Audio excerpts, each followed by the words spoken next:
USC football begins spring practice, and we're going to discuss what might be the best way for them to succeed this year. And in addition to that, Major League Baseball Commissioner Rob Manfred, your Dodger hatred is showing. I'm James. This is your daily dose of sports and snark for the greatest sports city in the free world, Los Angeles. This is Faithful Angelenos. We are broadcasting again from dreary, depressing Des Moines, Iowa, as I continue traveling across the country to try and gain money in Biden's America. We've been doing this for about a month. If you like what you've seen with these broadcasts, feel free to clickety-clack the like button, clickety-clack the subscribe button. There is a notifications bell. Hit that. Sharing is caring. Let people know we exist by putting these feeds on your social media, and by all means, comment. I'm not God. I don't know everything. It is March 22nd, 2022, and what can I tell you? A look at the scoreboard. LeBron James, 38 points, a triple-double. The Lakers defeat the Cleveland Cavaliers, 131-120.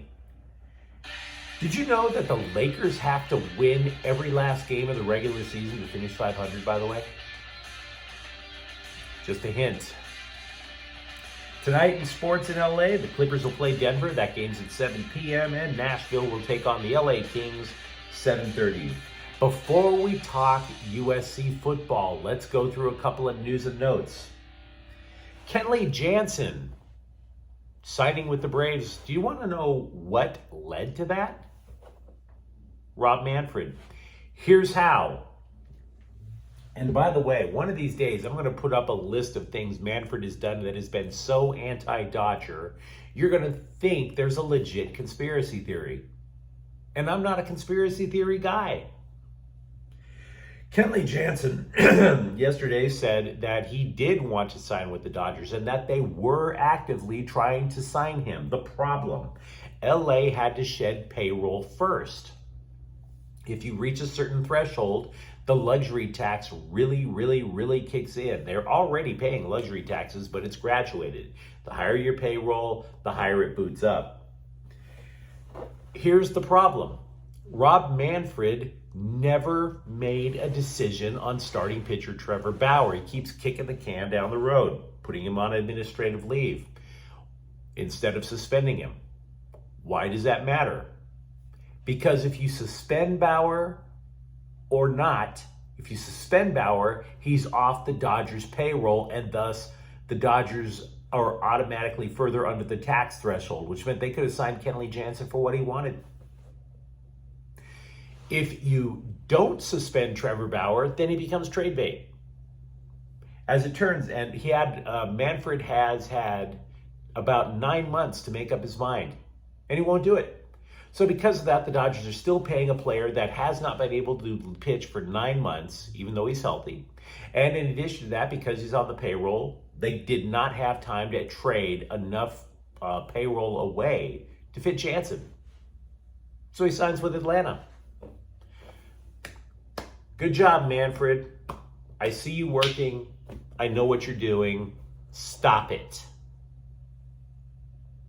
Also going around in sports for LA, the buzzards are circling around the Lakers. Mark Stein is reporting that the Lakers would target Quinn Snyder to replace coach Frank Vogel. Here's the problem. They're both still employed. Vogel is coaching Utah. These are the stories you don't want being let out, even if you are considering firing Frank Vogel. Lakers, man, you got to get your stuff together. The Kings, the NHL trade deadline was yesterday. They made 2 deals. They've acquired Frederick Allard from Nashville for Braden Burke and Nelson Nogler from Winnipeg for Marcus Phillips. Both are defensemen. Neither of these 2 trades matter a whole heck of a lot. They're both immediately assigned to Ontario, the Kings minor league affiliate, which means these things didn't matter in the slightest. I mean, in the Kings, they have a massive hole on defense, and they're still not playing in the NHL. There's a question whether or not Drew Doughty is coming back this year. CBS claims, well, I hate to be the bearer of bad news, but CBS Sports claims the Chargers won the offseason. Ouch. Other teams that have won the offseason in recent years, Jacksonville, the New York Jets, and last year the New England Patriots, they all won the offseason. None of them reached the playoffs. Let's talk some football. USC, we finally know that they have opened spring ball. It will happen later today. The Trojans, as we all know from last year, 4-8, god-awful, didn't even qualify for a bowl game.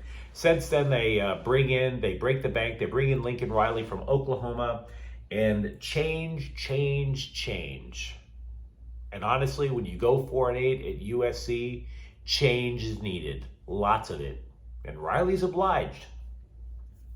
So what I want to do today is I want to talk a little bit about, because the practices are going to be held away from the public, we won't be able to get a look. I'd like to talk a little bit about what I think might be the keys for USC. Now, I could be wrong, and I invite you to tell me where I'm wrong. 19 players have left because of Lincoln Riley, even though he's bringing literally the same offense and defensive schemes that were utilized in the last couple of years of the Clay Helton era. Why?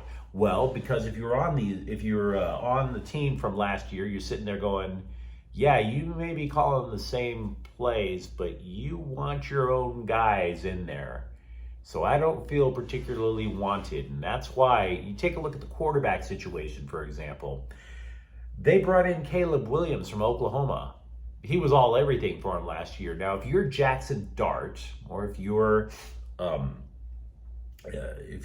Jackson Dart, who was a freshman last year, do you sit there and you think, yeah, but it's going to be my team? No, you don't. And that's why you go and you leave for Ole Miss. And if you're Keaton Slovis, that's why you leave for Pitt. So these things make sense. We can't really blame them. Can't really blame a lot of the players for leaving. 19 are gone, 13 players have come in, and Riley himself is predicted to have more than 30 new players compared with last year's roster. So what does that mean?